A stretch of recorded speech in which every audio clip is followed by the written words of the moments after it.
मेरे प्रिय विद्यार्थियों, नमस्कार, सुबह की राम राम, नमस्कार, गुड मॉर्निंग। मैं निर्मल सिंह आपका स्वागत करता हूं। हम अध्ययन कर रहे हैं मौर्य वंश के बारे में। मौर्य वंश के हमने दो राजाओं का अध्ययन कर लिया है, चंद्रगुप्त मौर्य और बिंदुसार। लेकिन इससे जो पिछली वीडियो थी, इसमें हमने कुछ तथ्य अशोक के बारे में भी पढ़ लिए हैं। जैसे कि हमने अशोक के राज सिंहासन पे बैठने की तिथियां देखी, फिर हमने ये देखा कि वो राजा बनने से पहले कहाँ के गवर्नर थी, किस प्रकार उन्होंने कलिंग को विजय किया और फिर उनका हृदय परिवर्तित हुआ और उन्होंने जो है बाद में बौद्ध धर्म को स्वीकार कर लिया। राजतरंगिणी में हमने ये पढ़ लिया था कि वो बौद्ध होने से पहले जो है शैव धर्म को मानते थे, यानी कि भगवान शिव के अंदर उनकी निष्ठा थी, भगवान शिव की वो उपासना करते थे। लेकिन जब उन्होंने बौद्ध धर्म स्वीकार कर लिया था तो अब वो पूर्ण रूप से बौद्ध हो गए थे। ये प्रमाण भी हमें भाबरू के शिलालेख में जो है वो दिखाई देता है। अशोक को सेंट पॉल कहा जाता है। जैसे सेंट पॉल ने ईसाई धर्म का प्रचार किया था, वैसे ही भारत में और अपने पड़ोसी राज्यों में, पड़ोसी देशों में भी अशोक जो है बौद्ध धर्म का जो है वो प्रचार कर रहे थे। तो कभी पूछा जाए कि बौद्ध धर्म का सेंट पॉल किसको कहा जाता है, तो बौद्ध धर्म का जो सेंट पॉल कहा जाता है वो कहा जाता है अशोक को। अशोक पूर्ण रूप से बौद्ध धर्म को जो है संरक्षण प्रदान कर रहे थे। उनकी निष्ठा जो है वो अब हम कहें तो बौद्ध धर्म में हो गई थी। बचे हुए तथ्यों के बारे में हम जो है वो अध्ययन करते हैं कि अशोक ने जो है आगे क्या काम किए थे। बौद्ध धर्म की तीसरी सभा हो रही थी। बौद्ध धर्म की तीसरी सभा, तीसरी सभा या हम तीसरी संगीति कह सकते हैं। वैसे बौद्ध धर्म की 4 सभाएं हुई हैं, लेकिन हमें मौर्यों के काल में जो सभा पढ़नी है वो कौन सी सभा हो रही थी, तो वो तीसरी सभा हो रही थी। यहां हमसे कई प्रकार के प्रश्न निकल सकते हैं। वो हमसे पूछ सकता है बौद्ध सभा का समय, कि तीसरी बौद्ध सभा का समय क्या मिलता है। तो हमें जो यहाँ पे सन मिलेगा वो हमें मिलेगा 251 ईसा पूर्व, यानी कि तीसरी बौद्ध सभा का जो यहाँ पे हमें समय दिखाई देता है वो कितना था, तो वो हमें 251 ईसा पूर्व दिखाई देता है। हमने कहा कि अशोक से संबंधित जो महत्वपूर्ण जो हमें यहाँ पे समय से संबंधित चीज़ें मिलती हैं वो याद होनी चाहिए। जैसे हमने पढ़ा 273, जैसे हमने पढ़ा 269, 261। अब इसी क्रम में जो है हम पहुंच चुके हैं 251 पे। समय के बाद में हमसे पूछा जा सकता है स्थान, कि ये जो सभा हो रही थी इसका जो है स्थान कहाँ था। तो स्थान हमें प्राप्त होता है पाटलिपुत्र, यानी कि जो सभा आयोजित की गई थी वो कहाँ की गई थी, तो वो स्थान जो हमें प्राप्त होगा वो स्थान हमें मिलेगा पाटलिपुत्र। फिर हमसे पूछा जा सकता है इस सभा के अध्यक्ष कौन थे, यानी कि जो इसकी अध्यक्षता की गई थी वो अध्यक्ष कौन बनाए गए थे या अध्यक्षता किसने की थी, तो उस व्यक्ति का नाम हमें पता होना चाहिए और उन्हीं का नाम हमें मिलता है मोगलीपुत्र तिस। मोगलीपुत्र तिस, इनके द्वारा जो है तीसरी सभा की जो है वो अध्यक्षता की गई थी। मोगलीपुत्र तिस ने तीसरी बौद्ध सभा की जो है वो यहाँ पे अध्यक्षता की थी। अब हमसे पूछा जा सकता है कि इस टाइम शासक कौन थे, या तीसरी बौद्ध सभा जब हो रही थी तो कौन शासक थे, तो यहाँ पे फिर हमें जो है उसका नाम प्राप्त होता है और उनका नाम हमें प्राप्त होता है अशोक मौर्य। अशोक मौर्य के काल में तीसरी बौद्ध सभा की जो है यहाँ पे जो है आयोजन किया जा रहा था। पाटलिपुत्र में अध्यक्षता कर रहे थे मोगलीपुत्र तिस। नोट में, इसी मोगलीपुत्र तिस ने बौद्ध धर्म का तीसरा पिटक लिखा था। बौद्ध जो धर्म हमें दिखाई देता है, इसका जो है इन्होंने तीसरा पिटक लिखा था। तीसरा पिटक, पिटक का मतलब होता है टोकरी। 3 पिटक मिलते हैं हमें, सुत पिटक, विनय पिटक और अभिधम पिटक। 2 पिटक की रचना पहली ही बौद्ध सभा में कर दी गई थी। सुत पिटक को जो रचित कर रहे थे उनका नाम था आनंद, जो कि बुद्ध के प्रिय शिष्य थे। विनय पिटक की रचना की थी उपाली ने, जो कि बुद्ध के प्रधान शिष्य थे। यानी कि पहली सभा में सुत पिटक और विनय पिटक लिखा जा चुका था, लेकिन तीसरी सभा के अंदर जो है हम कहें तीसरा पिटक लिखा गया था और इसी का नाम हमें मिलता है अभिधम पिटक। अभिधम पिटक, और इस अभिधम पिटक की जो रचना की गई थी वो जो है हम कहें तो मोगलीपुत्र तिस्स के द्वारा ही की गई थी। इन्हीं के द्वारा जो है लिखा गया था कथा वस्तु। कथा वस्तु भी ग्रंथ पूछ लिया जाता है कि कथा वस्तु जो है वो किसने लिखा था, तो कथा वस्तु की रचना जो है वो मोगलीपुत्र तिस्स के द्वारा ही जो है वो की गई थी और ये बौद्ध धर्म की तीसरी सभा की जो है वो अध्यक्षता कर रहे थे। ये सभा हमें जो है अच्छे से याद होनी चाहिए। फिर हम देखते हैं कि अशोक बौद्ध हो चुके थे, बौद्ध धर्म का जो है वो प्रचार कर रहे थे।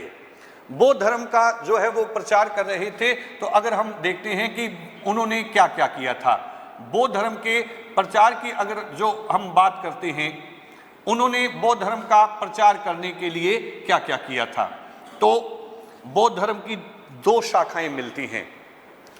एक मिलती है महायान और एक मिलती है हीनयान। अशोक ने जिस शाखा का प्रचार किया था वो हीनयान शाखा थी। जो अशोक प्रचारित कर रहे थे जिस शाखा को, वो कौन सी शाखा थी, तो वो हमें जो है वो हीनयान शाखा जो है वो दिखाई देती है। बौद्ध धर्म भारत से बाहर बड़ी मात्रा में फैल गया था, लेकिन अब यहां से जो है बौद्ध धर्म जा रहा था पूर्व दिशा की तरफ, यानी कि हम कहें दक्षिण और पूर्व की दिशा की तरफ जो है यहां जा रहा था, जिसको स्वर्ण भूमि कहा जाता है। स्वर्ण भूमि, और स्वर्ण भूमि में बौद्ध धर्म का प्रचार करने के लिए जिसको भेजा गया था वो यहां पे व्यक्ति हमें मिलते हैं सोन व उत्तर। यानी कि सोन व उत्तर ये 2 व्यक्ति थे जिनके द्वारा बौद्ध धर्म का जो प्रचार किया गया, यानी कि भारत से बौद्ध धर्म को बाहर प्रचारित करने के लिए जो अपने मैसेंजर भेजे थे, उसमें स्वर्ण भूमि के ऊपर जो जा रहे थे वो कौन कौन थे, तो उनका नाम हमें मिलता है सोन व उत्तर। इसी प्रकार भारत के नीचे जो एक देश लगता है जिसको हम कहते हैं श्रीलंका, यानी कि भारत से जो नीचे देश कंट्री लगती है जिसको हम श्रीलंका कहते हैं, तो यहाँ जो बौद्ध धर्म का प्रचार किया गया था, यहाँ बौद्ध धर्म का जो प्रचार किया गया था, यहाँ पे बौद्ध धर्म का प्रचार करने के लिए अशोक ने अपने एक पुत्र को भेजा था और उन्हीं का नाम हमें मिलता है महेंद्र। और महेंद्र के साथ में अपनी एक पुत्री भेजी थी जिसका नाम था संघमित्रा। संघमित्रा, जिनकी शादी अग्नि ब्रह्मा के साथ की गई थी। अग्नि ब्रह्मा नामक व्यक्ति के साथ में संघमित्रा की शादी हुई थी, लेकिन महेंद्र और संघमित्रा ने बौद्ध धर्म का प्रचार किया था श्रीलंका में, और इस वक्त श्रीलंका के जो यहाँ पे शासक थे उसी का नाम हमें मिलता है तिस्स। यानी कि बौद्ध धर्म में श्रीलंका के किस राजा को जो है हम कहें कि वहाँ पे दीक्षित किया गया था, तो वो श्रीलंका के जो राजा थे वो तिस्स थे, और ये वही तिस्स थे जिन्होंने देवनाम प्रियदर्शी की उपाधि धारण की थी। एक बार परीक्षा में पूछा गया था कि तिस्स को बौद्ध धर्म की दीक्षा किसके द्वारा दी गई थी, कि बौद्ध धर्म की इनको जो है वो दीक्षा किसके द्वारा प्रदान की गई थी, तो बौद्ध धर्म की इनको जो दीक्षा दी गई थी वो किसके द्वारा दी गई थी, तो वो हमें यहाँ पे जो है वो दिखाई देते हैं। और वो कौन थे, तो उन्हीं का नाम था महेंद्र, और महेंद्र जो है वो पुत्र थे, और ये पुत्र थे अशोक के। इसके बाद में कश्मीर में भी बौद्ध धर्म का प्रचार किया गया। महिष मंडल में जो है वहाँ भी महादेव को बौद्ध धर्म के प्रचार के लिए जो है भेजा गया था। यवन प्रांत में भी जो है बौद्ध धर्म का जो है वो प्रचार किया गया था। अपने इर्द गिर्द के क्षेत्रों में बौद्ध धर्म को जो है प्रसारित कर रहे थे, और बौद्ध धर्म को जो प्रसारित करने वाले भारत के जो सम्राट थे वो कौन थे, तो उनका नाम हमें जो है वो अशोक दिखाई देता है। यानी कि बौद्ध सभा भी हो गई और उन्होंने भारत के अंदर जो है बौद्ध धर्म का जो है वो प्रसार भी कर दिया था।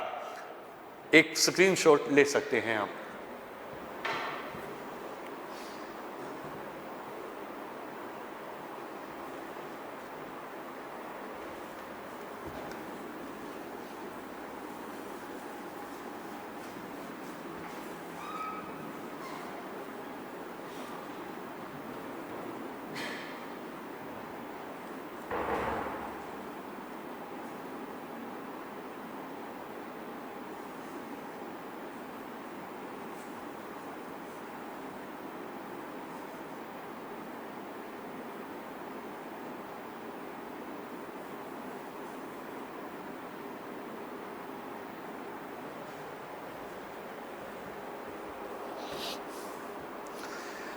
अशोक की अगर हम और बातें देखते हैं तो अशोक ने भारत के अंदर जो है अभिलेख लिखने का कार्य शुरू कर दिया था।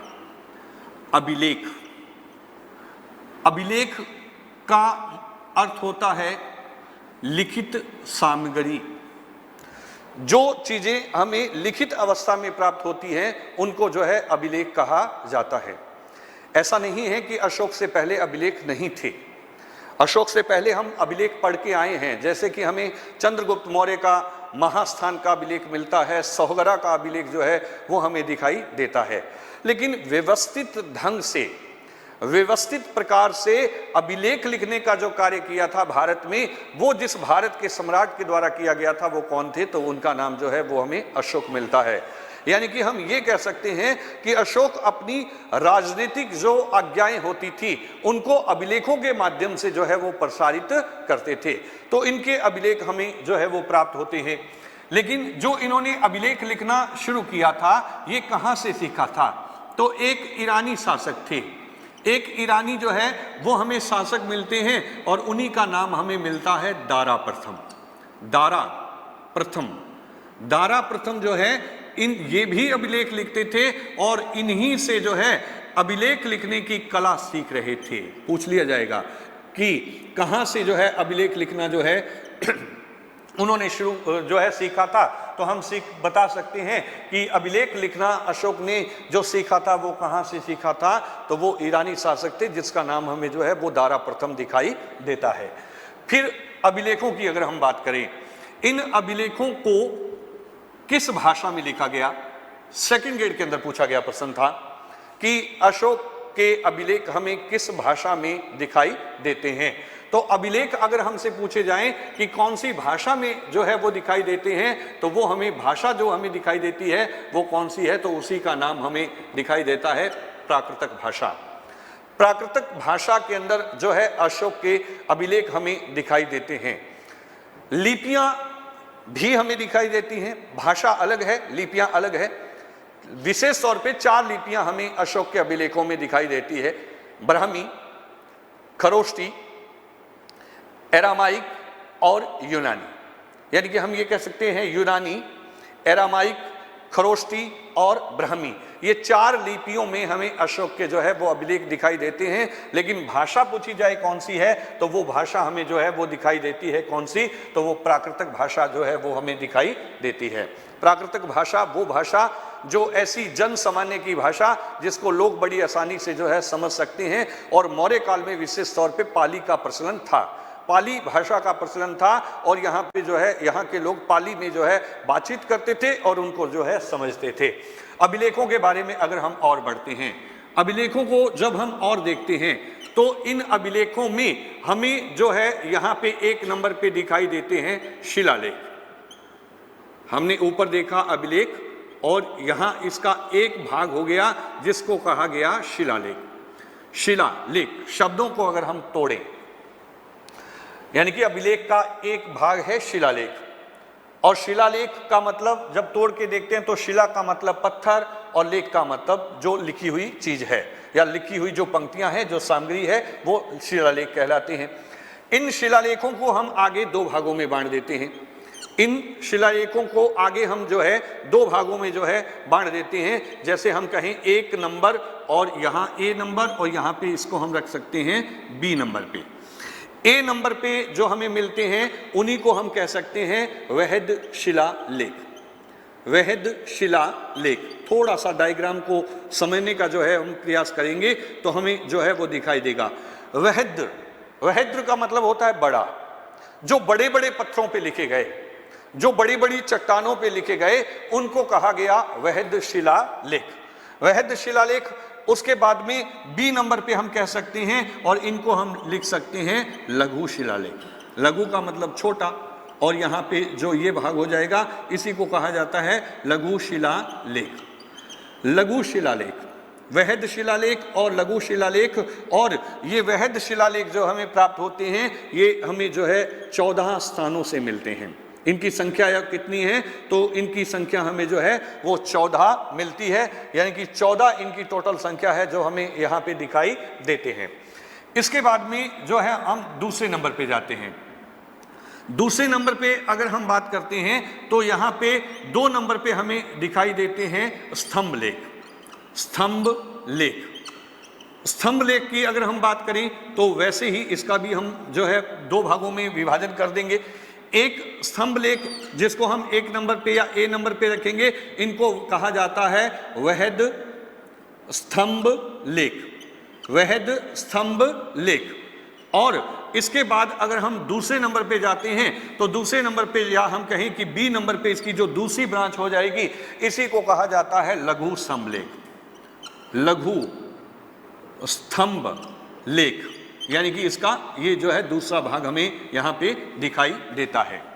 इसमें हम जब आगे जाते हैं 3 नंबर पे, जब 3 नंबर पे दिखाई देंगे तो यहाँ पे हमें जो है 3 नंबर पे दिखाई देगा और उसी का नाम हमें मिलता है गुहा लेख। यानी कि देखिएगा, अब दोबारा समझने का प्रयास कीजिए।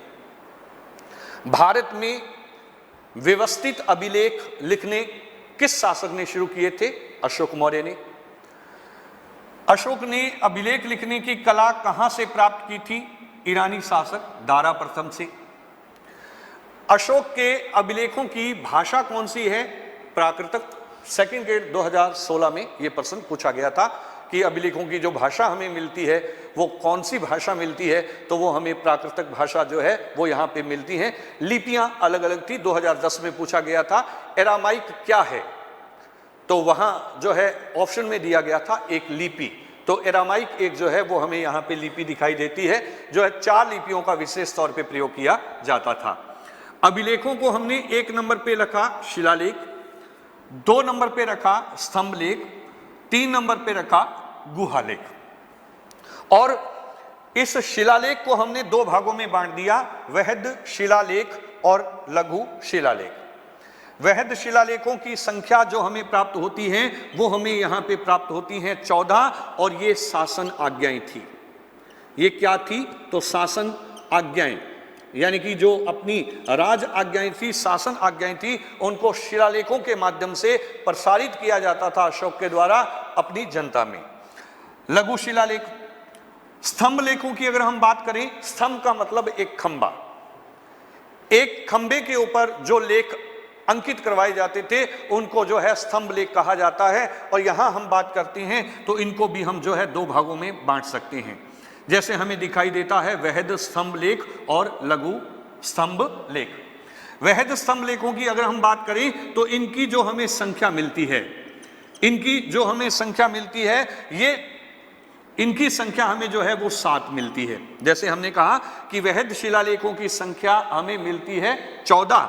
ये कितने स्थानों से प्राप्त हुए हैं? तो ये हमें 19 स्थानों से मिले हैं, यानी कि 19 स्थानों पे हमें 14 शिलालेख या वहद शिलालेख प्राप्त हुए हैं। इसी प्रकार वहद स्तंभ लेखों की संख्या जो है वो 7 है और ये हमें 6 स्थानों से प्राप्त हुए हैं।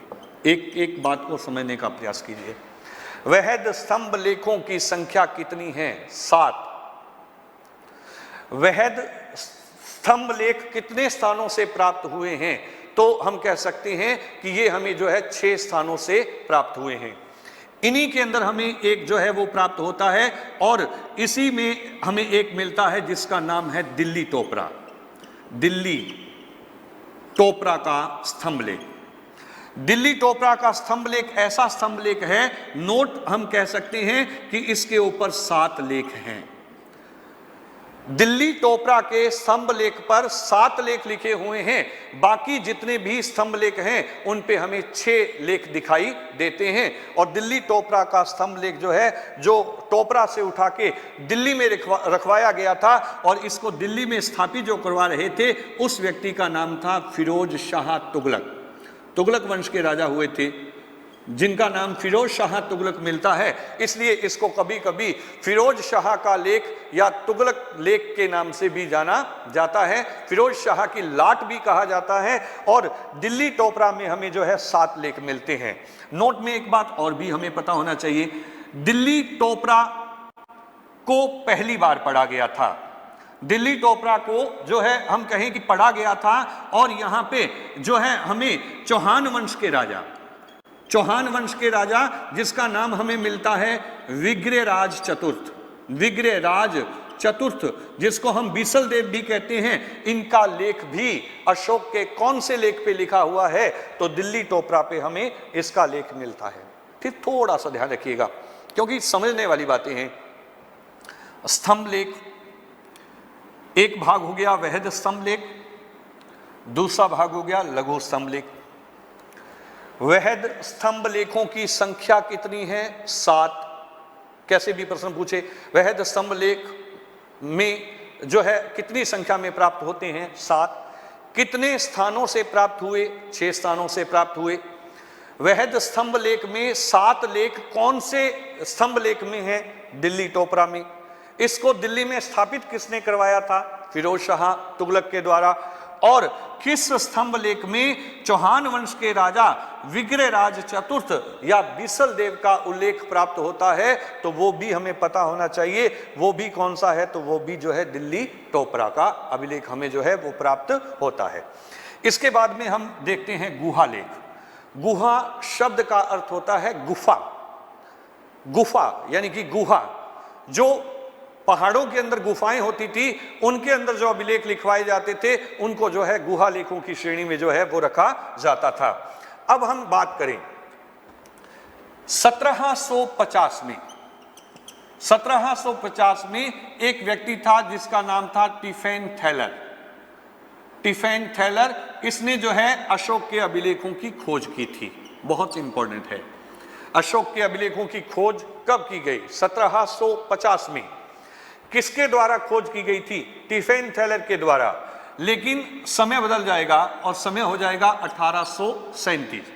और 1837 में इसको पढ़ने का जो काम कर रहे थे उसी व्यक्ति का नाम था जेम्स प्रिंसप। James Prinsep. और जेम्स प्रिंसप ने जो है 1837 में अशोक के अभिलेख जो है वो पढ़ दिए थे। बीडन महोदय, एक नाम आता है बीडन महोदय, और बीडन महोदय ने सबसे पहले मास्की के अभिलेख में अशोक का नाम पढ़ा था, अशोक। यानी कि देखिएगा खोज किसने की अशोक के अभिलेखों की? 1750 में। और खोज कर रहे थे कौन? टिफेन थैलर। लेकिन पढ़ा कब गया? तो इनको पढ़ा गया 1837 में, और पढ़ने का प्रयास कर रहे थे कौन? James Prinsep. लेकिन अशोक का नाम बीडन ने कौन से अभिलेख में पढ़ा था? तो वो अभिलेख हमें मिलता है मास्की का अभिलेख। फिर हम बात करते हैं गुहा लेखों के बारे में। गुहा लेखों के बारे में अगर हम बात करें तो अशोक ने एक पहाड़ी मिलती है जिसको हम कहते हैं बाराबर की पहाड़ी। बाराबर अगर हमसे पूछा जाए कहाँ है तो बिहार में। बाराबर की जो है पहाड़ी मिलती है, और यहाँ पे अशोक ने जो है 4 गुफाओं का निर्माण करवाया था। 4 जो है गुफा लेखों का जो है हम कहें 4 गुफाओं का जो है यहाँ पे निर्माण करवाया गया था। और यहाँ पे जो गुफाएं हमें मिलती हैं उसमें हमें मिलती है सुदामा, 2 नंबर पे हमें मिलती है विषव झोंपड़ी, 3 नंबर पे हमें मिलती है कर्ण, और फिर हमें मिलती है चौपार। यानी कि चौपार, सुदामा, विश्व झोंपड़ी, कर्ण और चौपार, ये गुफाएं जो है वो हमें यहाँ पे जो है दिखाई देती है। और इसी गुफा की बात करते हैं, इन्हीं गुफाओं की अगर हम बात करते हैं तो यहाँ पे हमें एक गुफा और भी मिलती है जिसको लोमश ऋषि की गुफा कहते हैं।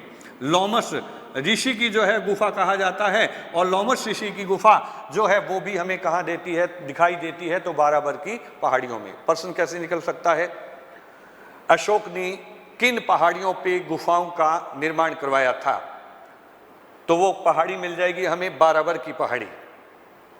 बाराबर की पहाड़ी कहाँ है, बिहार में। कितनी गुफाओं का निर्माण करवाया, 4 गुफाओं का, जिसमें हमें मिलती है सुदामा, विश्व झोंपड़ी, कर्ण और चौपार।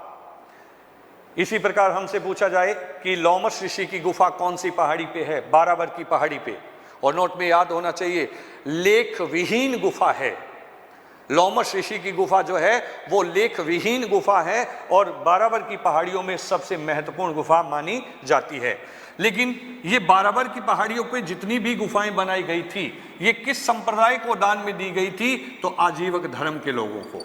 जो आजीवक धर्म के भिक्षुक थे, जो आजीवक धर्म के लोग थे, या हम कहें जो आजीवक धर्म को मानने वाले भिक्षुक लोग थे, उनको जो है ये गुफाएं जो हैं वो दान में दी गई थी। ये बात बहुत बार पूछी गई है कि अशोक के द्वारा निर्मित गुफाएं किस धर्म के लोगों को जो है वो दान में दे दी गई थी, तो वो हमें यहाँ पे दिखाई देती हैं, आजीवक धर्म के लोगों को जो है बाराबर की पहाड़ी की गुफाएं जो है वो दान में दी गई थी। एक स्क्रीनशॉट आप ले सकते हैं।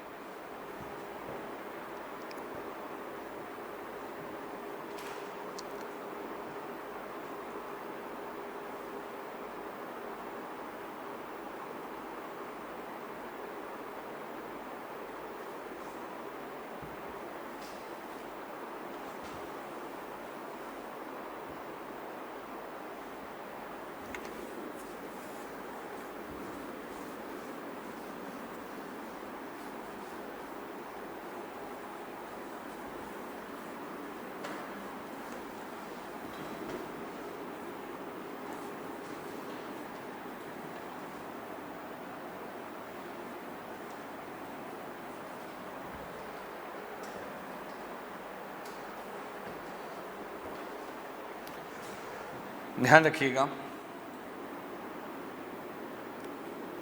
अशोक के अभिलेखों में हमने कहा कि अशोक के जो वहद शिलालेख थे वो 14 थे। वो जो है हमें 14 मिलते हैं। अशोक ने अभिलेख लिखवाए, थोड़ा सा समझिएगा, ये भारत का क्षेत्र है, लेकिन जहां पे आज हम कहें कि पाकिस्तान लगता है, कि आज जो है इस क्षेत्र के ऊपर जो है यहाँ पे पाकिस्तान हमें जो है वो दिखाई देता है। इसी प्रकार यहाँ से जो है आगे का जो क्षेत्र हमें दिखाई देगा, इसी को जो है अफगानिस्तान कहते हैं।